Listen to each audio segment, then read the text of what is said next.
First thing I'm going to do is apologize for my voice. Of course, I came down with a cold the day of our presentation, so I sound like a frog, but we're going to power through it.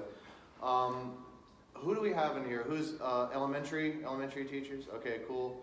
Band, orchestra, choir, lots of choir people. Holy smokes. Okay, great. So I was hoping we get a little bit of everybody because what I want is for this stuff to work for everybody at all grade levels, and I think it will. Excuse me. Okay, so what we're going to do today is demonstrate a few of the things that are on the handout, but guys, the handout is what I really want you to take away from this. What I did is I went on Facebook groups and talked to everybody I know, and of course my own experience and everything I could, and tried to find just how is anybody and everybody using Chromebooks in the music classrooms, and I got all the ideas and I stole them all and I put them on this list. And I tried to organize it by category so it would be accessible. So we'll demo some stuff, but please don't walk out of here with only what we demo. Take a look at the list, and whatever you think you might want to do with a Chromebook, there's probably an app or a website on that list that'll help you do it. I sure hope so. And to be perfectly honest, the list is probably already out of date because, you know, people are adding new apps every day. People are making new websites every day. So what I would recommend is get involved with, if you turn on the back, on the back of the page, on the very bottom, there's a few resources that if you really want to get into this, this is how to do it. Websites and just networks for people who are really into technology and music education. These are the people you want to follow on Facebook and Twitter. These are the websites you want to visit from now and again to see what's new and what's hot. Especially, I mean, if you're going to pick one, that midnightmusic.com.au, holy smokes, just follow her on Twitter and you've got your professional development for the year. I mean, she's unbelievable. She's actually Australian, which is kind of interesting, but anyway. So, yeah, point is, handout. And at the end of the session, if you want an electronic PDF copy of this, I'll have my email address. Just shoot me an email and I'll be happy to give you an electronic copy so you don't have to keep up with paper. We'll do that at the end. Before we get going with Chromebooks, get on my soapbox just a little bit, because I think some people don't know how to feel about technology and music education. It's okay to not have kids staring at a screen all day. It's okay. Just because you have Chromebooks doesn't mean you need to use them all the time. I've got a 6-year-old and a 2-year-old. They've already got too much screen time in their life, okay? And it's a thing. And I don't know about you, but I see it in my classroom where these kids, they're not responding like kids used to respond, and I honest to God think it's because of the screen time thing. And so don't feel like you have to apologize for not using technology all the time. It's okay. Please only use technology. Hey, grab one of those handouts right there. Only use technology if you feel like there's a really compelling reason to do it. If it's really going to help you do what you were doing. Hey, grab one of those right there. Yep, there you go. So I feel like people need to hear that. Like, yes, it's okay to not use screens all the time. Also, with technology, don't get fired. Things like, you know, on the list here in the middle of the page under assessment, one of the things that a lot of people use technology for is things like playing tests, right? Where people will, so that you don't have to take up class time doing playing tests, you'll have kids like on Flipgrid record their playing test and send you a video of them doing their playing test. Well, it sounds like a great idea and it sounds like a time saver, and it is, but the problem is now you've got 12-year-old girls sending you videos, and that's how to end up on the evening news, you know. And you don't have to do anything wrong to get fired. All that has to happen is you get accused of something, and it's their word against yours, and you're going to lose that battle. So you know, while I do have on here that people, yes, people use these Chromebooks to record videos and do things like playing tests, I'm going on record and saying, don't do that. That's how to get in a lot of trouble. If you do want to do it, talk to your administration. If they support you, that's fine. The workaround that I thought of, if you really, really want to do it, I would say, kid, you can record your playing test, but I want your mom or dad sitting right beside you in the video while you record it, so that I know your parents are on board with this and they know what's going on and like that. Hey, grab one of those handouts right there. So that's an idea. If you really want to do this, just make the parents be in the shop. That's the best idea I could come up with. Hey, yeah, what's up? So, like for choral teachers, we use solfege a lot, or at least I do. And so a lot of their play tests or singing tests for me have to deal with making sure that they're getting the insight. So that's like something that I need to see. Sure. So is Google Classroom a good way? Because they don't send me videos directly through like an email. They upload it into Google Classroom for everyone's, like my administration has access to my classroom. Right. That everybody can see that video. Is that a way to kind of get around that, I guess? My answer is talk to your administration. Okay. You know, I mean, look, cover your butt, because again, all that has to happen is they have to accuse you of something. It doesn't. So, can I chime in on that? Yeah, go ahead. So, I actually, you know, all the paperwork you have to fill out, kids have to fill out when you go home, right? The very first day. I have in my handbook that says, I'm going to record you and I'm going to use it for these purposes. My administrator signed off for it and we've had no problems. Okay? But I'm with Justin, you need to have something that says you're going to record a kid, just in general, but you don't want that. But your administrator is going to realize and understand that. It's like, okay, you do, re, I don't even know Kodak and symbols. Sorry, I'm a band guy. And so, but get an administrator to sign off on it. And then you probably somewhere in the school county thing is some videotape thing that they've got to sign in. Anyway, so talk to your administrator is the answer. And anyway, so by the way, I'm going to try to keep this to half an hour so that you guys have 15-20 minutes at the end to play around with some of this stuff, because I know we're all strapped for time and you're going to want to try some of this stuff and explore on your own, so I'm going to try to keep this short. Noteflight, how many of you are familiar with Noteflight? Okay, great. So Noteflight is a great thing that you can do with Chromebooks. It's an online, completely website-based composition program. It's not as powerful as something like Finale or Sibelius, but it's got pretty much most of the stuff that you want, especially for kids to use. I explain it to the kids also. It's kind of like YouTube for composers, in the sense that not only is it an online program for writing music, but it's also a community of people who write anything you can think of, and you can search for it, and you can find scores that people have written and sort of put up for everyone to see and to use. So what? Well, so what is, let's say, I'm a middle school band director, and let's say I've got a kid who plays alto saxophone and he really likes Star Wars. Okay, so search for Star Wars for alto saxophone, and we'll do it in just a second. You'll see, no kidding, dozens of things that people have written for Star Wars music for alto saxophone.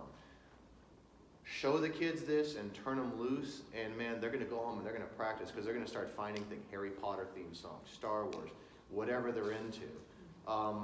And that's great. It gets them excited about music, gets them excited about practicing. And also, of course, you can use it for composition and teaching creative stuff in class. So I'll just show you around real quick. Again, I'm not going to get too deep into this.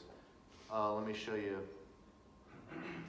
Sorry, I did this yesterday. So when you first load it up, this is what you're going to see after you create your account. And You are going to need an email. Your students will need an email address to set this up, but if they have Chromebooks, they probably have an email address that the school has issued them, so that's fine. This is what you'll see. This is all very helpful information here about what you can do with Noteflight and sort of gives you some direction. I'm going to create a score, so you see up at the top we have create. So we're gonna do that right now to create a composition. My scores, this is just where all your stuff is listed that you've written. Community, we'll do this in just a minute. This is the where you can search for things that other people have written. Let's do create right now, so we'll just sort of see what that looks like. Start from a blank, yep. So you can import from XML. If you've written something in Finale, you can import it. But your kids are not obviously going to do that. So it's what you think it is. I mean, you click on the note values and stuff, and you enter them in on the stage. Kids figure out how to use this pretty quickly. It's pretty intuitive. Now, I know I'm going quickly, and you may be thinking, wait, I don't know how to do any of this. Here's the great thing. There's this really neat website called Google, and you can search for stuff. You don't, guys, listen. You don't, this is one of the big takeaways I want you to get today, okay? Because I know this stuff can get overwhelming. You don't have to know how to do any of this, okay? You don't. Watch. I'm going to go to Google. Noteflight tutorial. Okay? Getting started with Noteflight, how to create your first score.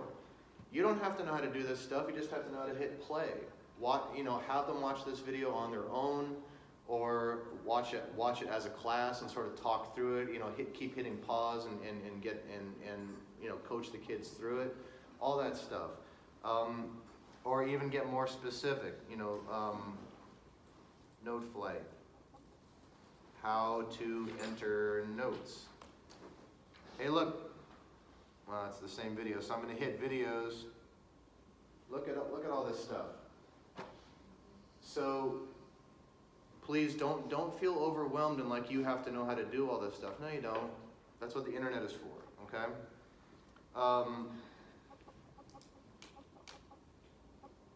So let's do real quick. I'll just show you the community thing. Public scores. So it is. I mean, it really is a lot like YouTube. Like this says recent favorites. So these are things that people have uploaded in the last couple of weeks that are really popular right now. And literally it shows you how many people have viewed it, how many people have liked it, and all that, how many comments and stuff. No kidding. This is YouTube for composers. Okay. So let's do exactly what I said before. I'm going to search for Star Wars alto saxophone. Watch this. Look at all that. Now tell me your kids aren't going to get excited about that. So it's there. The other thing on the list that's similar to this is MuseScore. I've used Noteflight more, but my kids have also used MuseScore. They're both great, and they work. So anyway, you can use this for teaching composition. You can use this for all kinds of stuff in your classroom. Noteflight is fantastic. I'm gonna keep moving. I promised I would leave time at the end. So Symbaloo. This is pretty slick. How many of you are familiar with Symbaloo? Okay, cool. So it seems like a really simple concept. Symbaloo is a way to get a bunch of website links together and share that collection of links with people by just sending them to this one web page that you create, which can be really powerful for certain things. So this is what it looks like, and this is the default home page. It looks like a hot mess, but really look, each one of these tiles is just a link to a website. Okay? Well, so what? Okay, well here's so what. One of the things that I did was, this is one I made last year, 8th grade music study. So these are links to the J.W. Pepper website for each of the songs that we learned in our last 8th grade concert. so kids can easily listen to that while they're practicing at home, so they can hear how the songs go and stuff like that. And it's all together in one place, so they know what to search for, and they go to the right one and all that sort of thing. Okay, what else can we use it for? I started to make a collection of YouTube videos of great band music, of just, these are pieces that you need to hear, and this is going to inspire you. And the neat thing is, these are all YouTube videos, but it doesn't take you to YouTube. Symbaloo, because we all know what happens when they get on YouTube, right? They're gone. So what's neat about Symbaloo is it leaves you here, and it just sort of has a player right here. It doesn't let you go down the YouTube rabbit hole, and you hit play, and there we go. So, should we stop and listen to Tokyo Kasai play holes? All right. That'd be time well spent. So that's pretty slick. I really like that it doesn't take you to YouTube. You can also, you might want to make a collection of apps or websites, like your favorites from here, right? All the things that you want to do with your Chromebooks, well, you can put them all here and make a Symbaloo thing. Then the kids can just go here to find all the stuff that you want to do with Chromebooks. Okay, so how do they get to this? Well, it's really easy. See this share button at the top of the screen here? So share, webmix is their word for collection of links. Each tab I just opened, that was a web mix. That's their word for that. Okay, so web mix means collection, page of links. Okay, share this web mix. So I'm going to hit that, and it shows all your options. I think you can. It's like Google Drive. You can send an email to the kids, or you can create a link, and once they have that link, they can bookmark it, and then they can always get to it. So it's pretty slick. It's pretty easy to use. One person in the last session said they use Symbaloo for their substitute teachers.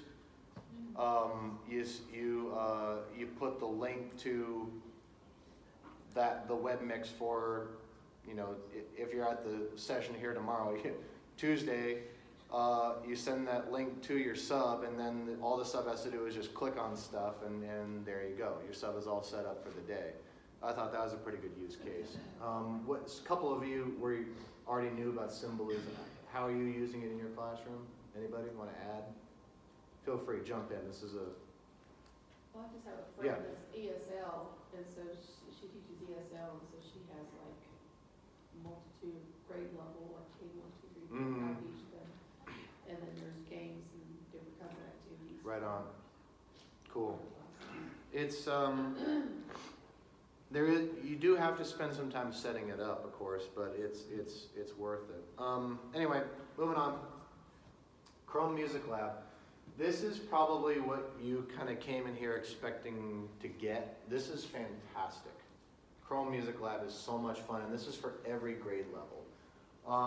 It's made by Google, okay? And I'll show you. Easiest thing to do is just do a Google search for the words Chrome Music Lab, because the web address is a little long. Each one of these is a different, you can call them games, they're not really games, different activities. They're completely separate from each other. And making music using these different visual sort of interfaces and stuff like that. And it's so slick. My 6-year-old, when I was preparing for this session, pushed me over and played with this for like an hour, okay? So it's used to elementary people, she's first grader, okay? So this is useful for every age group. The one I'm gonna demo today is this first one. It says Songmaker. And this is really fun. Okay, so what you have here is a grid, and up and down are pitches, and this is time, and each square is an 1/8 note, and I don't know if you can see in the back, but it's shaded like this this is white, this is gray, this is white, this is gray, and it's divided up into 4/4 time, and you can change it. You can change the meter, and you can change the length of the song and stuff. But so you just click on a square to get a pitch. Oh, hold on, too low. There we go. All right.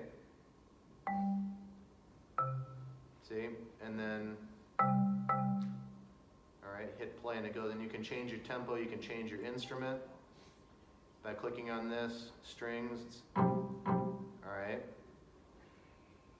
So, it's really neat because you can, it's just so easy to input notes and see what happens. And isn't this really an opportunity to be really creative and experimental and take risks and make mistakes and see what happens, and it's neat.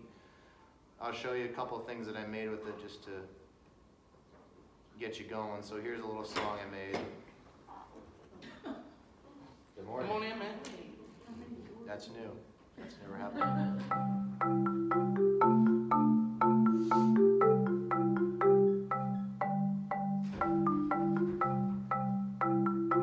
It's going to loop it, right? So this is only 4 measures. I think you can make it longer and stuff like that. I'll show you what happens when a 6-year-old gets a hold of it. So here we go.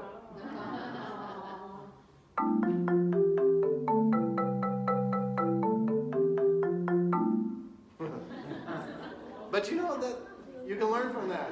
You know, you can learn. There's a fun relationship between what you see and what you hear, and what does that mean? So, and look, again, this is just one of the activities on Chrome Music Lab, okay? I think if you walk away with one thing that you're going to want to use this week, it's going to be Chrome Music Lab, because it's just so neat. What's up? I'm just making sure the colors do look like they coincide with the Colors coincide with a pitch. It looks like red. Markers, they look very similar to CDEA. Yeah. Colors. Right? Yeah. Yes. Okay. Yep. That's Exactly. It looks. It seems to be the colors of the rainbow going from C all the way up to B. Yep. Now y'all want to go play with this, right? You want me to stop so you can play with this now, right? Okay. It's really slick. So anyway, was anybody already familiar with this? Anybody seen this before? Good. Almost everybody. That's new for you today. Okay. So I will leave time here in about 5 or 10 minutes to do that. So also Chromebooks. Now this is the biggest thing that I use Chromebooks for. My school is one-to-one with Chromebooks. And hey, come on in, grab one of those handouts. And when I applied for my job and they said that that everyone got a laptop, my first thought was smart music. And if you're interested in smart music, they're here this weekend and they've got office hours and they're doing all kinds of presentations. Go check them out, they're very, very helpful. But after I thought of smart music, my second thought was, well, I can make a website and put all my stuff on this website and kids can pull it up on their Chromebooks, and instead of me printing copies every time I want to write a new warm-up or a new chorale or whatever, they can just pull it up on their Chromebooks. And so that's what we do. The only thing that we use paper for in my middle school band is concert music. Everything else, my warm-ups, I got to the point where I just kind of wrote my own method book. That's all on my website. I just wrote it on Finale and made a PDF of everything, and you can read a PDF file on anything, and it's all on the website. Now, if I just spoke gibberish to you because you don't speak nerd and you'd like to know more about how to do this, please email me. Okay, I'm more than happy to help anybody with any of this stuff I'm talking about. I know I'm going fast, so yeah. I don't speak nerd. Okay. I just went one-to-one this year. Can someone explain the difference of smart music and music first? Because I'm getting a ton of information from music first. I know smart music was here last year. Yeah. Or how I'm choral. They're 2 completely different programs, Howie. I'll tell you what. Is that too big a question? When he breaks, It's an enormous when he question. breaks to let you guys play, come talk to him. Okay, Okay, yeah. Gotcha. It's a great question, but yeah, I don't have a quick answer. They're two completely different programs, yeah. So just to give you some, oh, by the way, yeah, do not post copyrighted material on your website. You do not scan concert music and put it on your website if you like your job, okay? Also, guys, let's be honest, I mean, composers have to eat too. That's not okay. Don't do that, right? So, but like warm-ups and things that you write, God, man, knock yourself out. This is my website for my band program, and so this is my fundamentals page. This is what we do at the beginning of every band class. I refuse to call them warm-ups because they're not warm-ups, they're fundamentals. There's a difference. And each one of these is a different PDF file, you know, for each instrument. So right now my 6th grade band, it only knows their first, you know, 5 or 6 notes. So they go here, let's say I play trumpet, and pulls this up, no internet. I'll show you no internet. What do you mean no internet? It's right. Why is there no internet? That's weird. Okay, well apparently there's no internet. But let's pretend. That's really weird. You've got internet there. That's just really bizarre. Well, I don't even have an internet icon up here. That's really strange. Well, hear me, baby, hold together.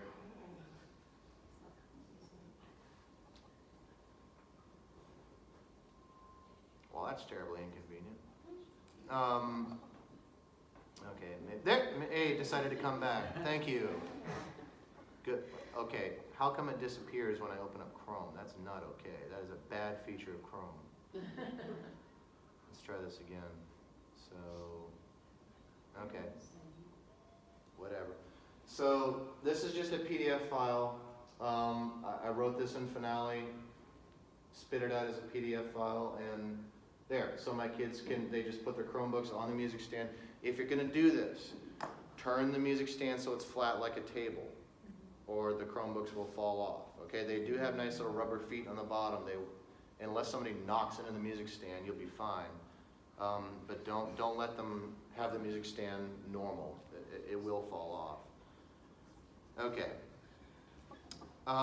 This isn't related to Classroom, by the way, but one of the great things you can do, this is an idea I had this year, for if you make a website. I had a lot of kids and families who wanted to come to my band parent information nights, you know, the recruiting nights, but they couldn't because they had a baseball game or whatever. So they would email me, and I wanted a way to communicate all the stuff that they missed on the orientation night. Make a YouTube video. So all I do is I send them a link to this website.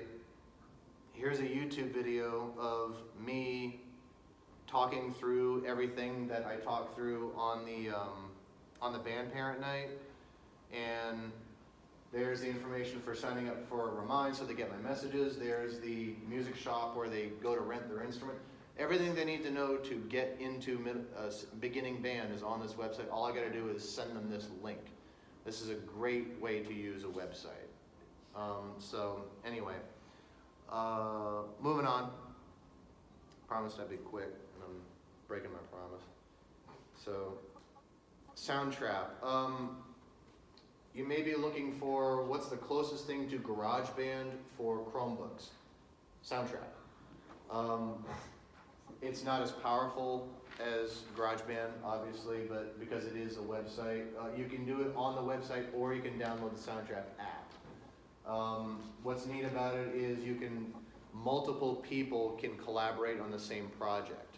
Okay, everybody's got their own computers, but they're all working together on the same project. And if you are at all familiar with GarageBand or even Audacity, but really GarageBand, this interface will look familiar. And again, you don't have to know how to do this. That's what Google's for. Search Soundtrap tutorial or how to start a project with sound. Just use Google. Google's your friend. Hey, grab one of those handouts right there in the chair. Okay. So real quick, you can enter instruments over here. I've got a trumpet and a dubstep, which is just a drum pad sort of thing here. And I show you what I got so far.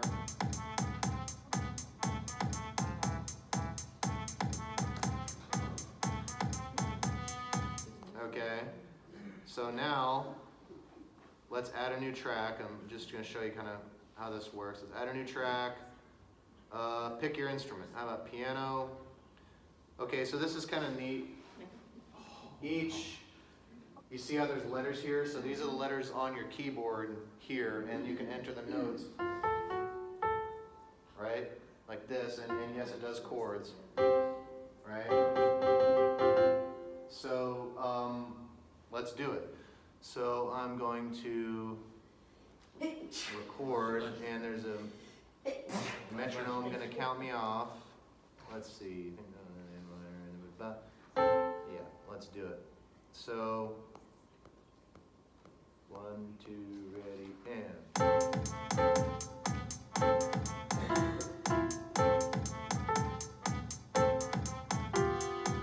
Whatever. And one of the first things that they'll learn is recording is a pain in the butt, and trying to get your recording just the way you want it is a process. But that's a great process because we want them to keep working at something until they get it right. Yeah. Can you share that into creating an MP3 and then? Export it as an MP3? Probably on the app. I'm not sure if the website can do that. I don't know. Yeah. Let's see. Yeah, export. Export. I would assume you could. Yeah. Export. Yep. Export as a WAV or an MP3. And you can take your MIDI or track MIDI. and go to Noteflight. Mm-hmm. So that's pretty slick. It's neat. This is obviously not going to be so much for the elementary schoolers. It might be a little over their head, but you never know. Can you input vocals into that as well? There is I believe. So let's try adding a new track. Voice and microphones. Record using your computer microphone or connect an external microphone. So yeah, what's up? That's a great way to do individual playing tests. Yeah, this might be an alternative for playing tests as long as you don't need to see them, right? Yeah. Can you record your entire choir? Is that? You can record anything. If your mic is good enough, yes. Yeah, why not? Like that mic right There's- there. Yeah. Although, to be perfectly honest, if you're gonna do that, I just download Audacity for free. I wouldn't use a web thing, but You've got a Mac. You've got GarageBand. yeah. So, How can they collaborate with each other on each other's programs? I'd like to see that. let's see. I remember I figured out how to do it, but I'm trying to remember off the top of my head. I believe is this. Yeah, Collaborators. So all I did was I clicked this little icon, looks like people over here, and email invite. So it looks like it's done. You have to log in to do this, right? So you're going to log in with your email address, create an account, and so you invite people using their account that they've set up and stuff. It's pretty. Yeah. Great question. And again, stuff like that is just a Google search away. How do I collaborate with Soundtrap? Google that and you'll get an answer. I'm not dismissing her. I'm just saying, like, when you're not in a session at NCMEA and you want to learn something, man, just Google. It's all there. I'm going to stop here, but musictheory.net, if you're not hip to musictheory.net, get there. It's incredibly great. It's a website, and there's also apps available for Chromebook and every other mobile device ever. Lessons in everything having to do with theory and notation. Introductory stuff. You can use this with your lesson plans. This is a staff. Staff is the foundation. Here's your lesson plans for introducing music notation. Then you've got your exercises. Let's go to note identification. Okay, what note is that? That is an E. Nope. Red. G. A. So games and activities and quizzes and stuff like that for everything in, and you can get into this and you can customize it, because like that high G, my 6th grade trumpets don't know what note that is and they're never going to play it, so I need to customize it to the range of the notes that they're actually going to use. You can do that, okay? It's musictheory.net's very, very usable. What's up? Quizzes are under tools? Yeah, I'm under exercises right now. Or quizzes, you said quizzes. Yeah, well, that's what I was just showing you here. Let's see, what's under tools. Yeah, I don't think these are particularly useful. Accidental calculator, interval calculator, I don't think that's particularly great, but yeah. Anyway, poke around musictheory.net. It's loaded. There's so much. This website's been around for, I mean, a decade at least, and they just keep adding stuff all the time. It's really, really great. I'm trying to move here. So those are the big things I wanted to demo today. But again, guys, there's so much. Please don't just stick to the stuff that we demoed today. Okay, this is not everything. There's 2 pages of stuff that people use Chromebooks for. If you're interested in anything, check it out. If you want to know how to use it, Google it. If you would like a electronic copy of this, if you want a PDF so you don't have to keep up with the paper, just email me right there, and I'll be more than happy to send you this document that you can keep electronically. If you don't mind, this takes about 15 seconds. Go to this website here and just take a quick survey about the presentation, just to let us know what was useful to you. My hope is that everyone's walking out of here today with at least one thing that you want to go home and try with your kids. So anyway, I hope that's what it was. We got about 15 minutes for you to sit here and play around with some of this stuff if you want to. So thank you very much, and thanks for coming out at 8 o'clock in the morning. I know this is early, but I hope you got something out of it. Thank you.